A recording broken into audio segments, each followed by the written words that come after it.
በውጭ ምንዛሬ ስርዓት ውስጥ የተወሰደው እርምጃ ስር ነቀል የሚባል መሰረታዊ የሚባል ተመኑን በገበያ ከመወሰን ባለፈ በአጠቃላይ የውጭ ምንዛሬ ስርዓቱ የተሻሻለ እንዲሆን ቀላል እንዲሆን ሰው በቀላሉ የሚረዳው እንዲሆን ለማስቻል ተጨባጭ ሰፊ እና ሂስቶሪክ የሚባል በብዙ መልኩ ታሪካዊ የሚባል ለ50 ዓመታት ለመጀመሪያ ጊዜ የተወሰደ እርምጃ ነው። በኢትዮጵያ ኢኮኖሚ የሚመጣው የውጭ ምንዛሬ ፍሰት ጨምሯል።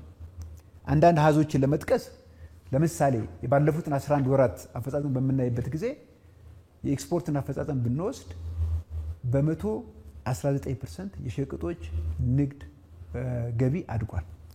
ባለፈው ዓመት ከውጭ ምንዛሬ ሪፎርሙ በፊት በአጠቃላይ የሀገሪቷ ኤክስፖርት ወደ 3.8 ቢሊዮን ነው።